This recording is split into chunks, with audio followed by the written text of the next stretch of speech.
Today we will look at Chapter 3 from the IGCSE Biology syllabus, movement in and out of cell, where we will look at different types of movements. So first we will look at diffusion. So to understand the concept of diffusion, first imagine a circular wall enclosing particles inside it. So inside a wall, the particles would collide with each other and also collide with the wall and be reflected off the wall, so they would stay in that small same place. But however, when that wall suddenly disappears, the particles would collide each other, but there is no wall to reflect them back into the same place again. So since there are no obstacles, over time the particles would separate from each other, taking the space evenly. So to put that into words, diffusion is net movement of particles from a region of their higher concentration to a region of their lower concentration down a concentration gradient. So what I mean by net movement of particles is that, so for example, if small number of particles have moved to left while more number of particles have moved to right, we see that overall movement of particles is towards the right, and that overall movement is called the net movement. So if same number of particles have moved to left and right, the net movement would be zero, and this is a very important concept. So region of higher concentration means that the particles are more concentrated, and conversely, region of lower concentration means particles are less concentrated. So this difference between the concentration between the two regions is called the concentration gradient.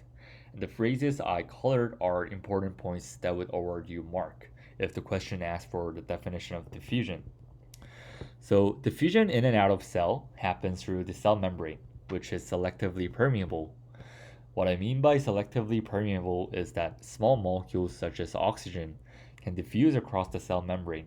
However, large molecules such as proteins cannot diffuse across the cell membrane. And diffusion is passive. It does not require any energy, and it just happens naturally by kinetic energy coming from random collisions of molecules or ions. And why is diffusion essential in our body?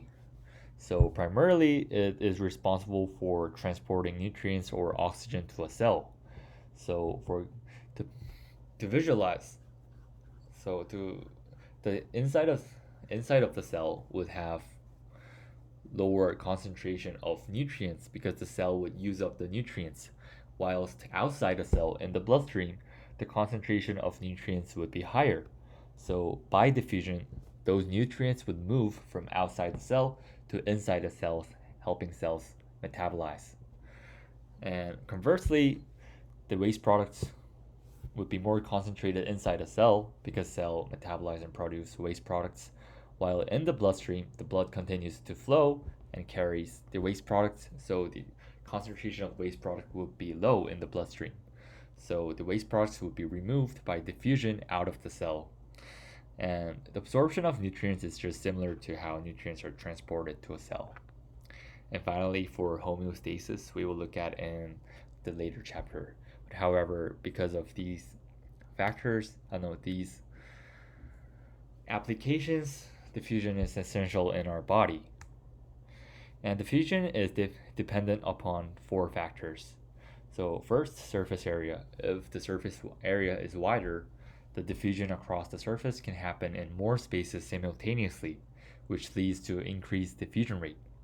And we can see this as the adaptation in our alveoli in our lungs to diffuse more oxygen and carbon dioxide. And secondly, temperature.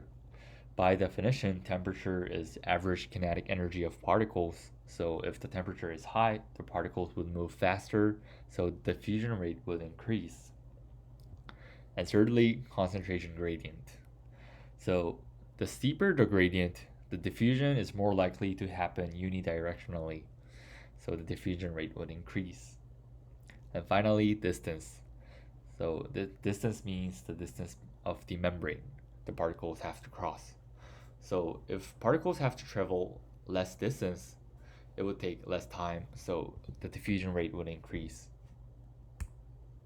So that's why alveoli of the lungs have a very thin walls. And the next movement we will look at is osmosis. So simply, osmosis is just diffusion of water molecules. But however, we have one necessary point that the osmosis requires a selectively permeable membrane, unlike diffusion. So these water molecules are in the region of higher concentration. So similar to diffusion, the particles would move across the membrane to a region of lower concentration down the concentration gradient. So over time, because of osmosis, the concentration of water molecules to the left and right of the membrane would reach an equilibrium. So osmosis is net movement of water molecules from a region of their higher water potential to a region of their lower water potential through a partially permeable membrane. So membrane is not really necessary in diffusion, but for osmosis, a membrane is must required. So we call the lower water potential region is a region where the solute concentration is higher. So environment which has higher solute concentration is called an hypertonic environment, because the stem hyper has meaning of high.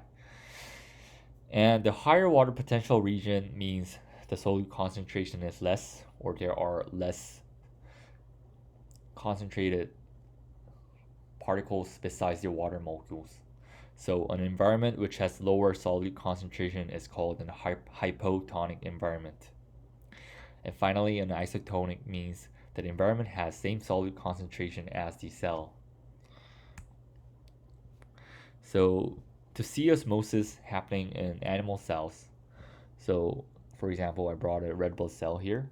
So if the red blood cell is placed inside an isotonic solution, the concentration of the solution outside the cell and the concentration of solutes inside the cell would be same. So there would be no net change of movements of particles. So the volume of water would stay same, and the size of the red blood cell would also stay the same because no new water have moved in or out of the cell. However, in a hypotonic solution, the solute concentration is less outside the cell, while the solute concentration is high inside the cell. So therefore, the water would move inside the cell by osmosis, and the red blood cell would swell and eventually burst if the solute concentration is high enough.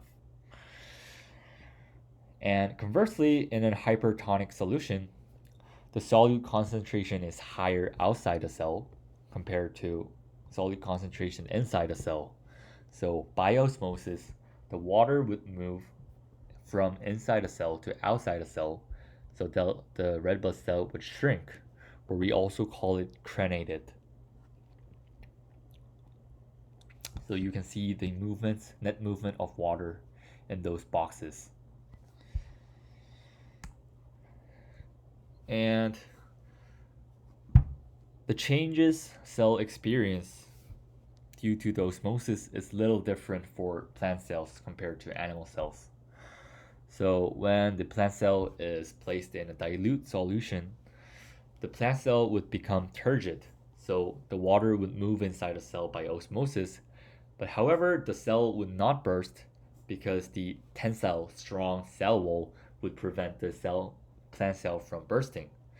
So the status where the water has moved inside the cell and the water is pushing the cell membrane, pushing the cell wall from inside of the plant cell, we call that status turgid. And when the cell is in same concentration of solution, the cell does not experience any change because osmosis is a net movement. But however, when the cell is placed in concentrated solution, the cell will start to become flaccid, meaning that water has moved out of the cell, pushing the membrane and cell wall inwards because water has moved out of it. And if the plant cell pushes its membrane and cell wall more strongly inside in a much concentrated solution, we call that state plasmalized. So these are important terms you have to remember for plant cells, and I will explain this more detail in the potato stick experiment. So in potato stick experiment, we're just basically putting potato sticks in different concentration of solution and observe how its mass change. So first, when potato stick is placed in an isotonic solution, there is no mass change because the net movement of water is zero. So the volume of surrounding water will not change and the mass of potato stick will stay the same. However, if potato stick is placed in a hypotonic solution, the potato cells have higher solute concentration, so water would enter the potato cells by osmosis. Because the potato cell have gained more water, its mass would increase, and conversely, the volume of surrounding water would decrease. And in more detail, the potato cells would become turgid because it has gained water, but the potato cell will not burst because the cell walls withstand the turgor pressure. Turgor pressure is the force the water acts on the cell wall from inside the cell. And finally, when the potato stick is placed in a hypertonic solution, the potato cells would have lower solute concentration, so the water would leave this potato cell by osmosis. So the potato cell would lose water and mass, while the volume of surrounding water would increase. And the potato cells become flaccid because they lose water, and we can feel the potato stick becoming floppy, which is a sign of flaccid. And eventually the potato cells are plasmolyzed, meaning that cell membrane is pulled away from the cell wall because the water has moved out of it. And one important thing you have to remember is that when potato stick is boiled, meaning the cells are all dead, no osmosis would happen.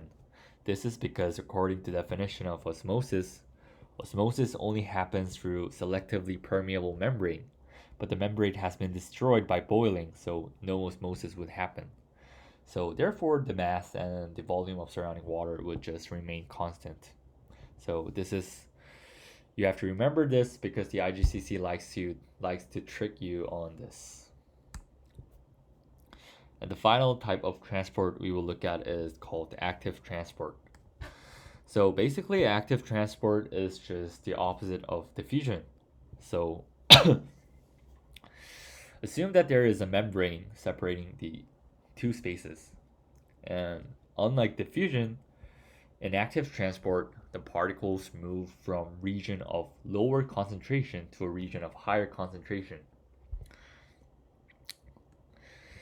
Like this.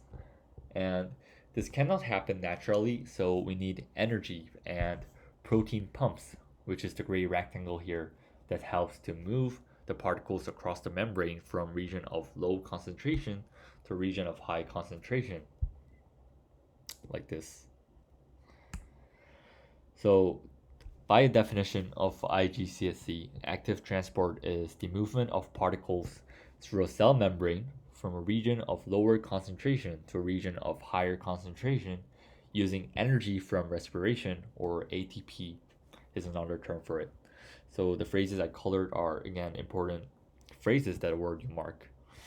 So protein pumps are present on the membrane, which changes its shape using ATP to pump the particles against the concentration gradient. So examples of active transport would be ion uptake by root hair cells in the soil. So the ion outside the soil would enter the root hair cells by active transport and protein pumps. And another example is uptake of glucose by epithelial cells of villi and kidney tubules in animals. So we looked at all three types of transports required in the IGCSE syllabus. And thanks for listening to the lecture today. Bye.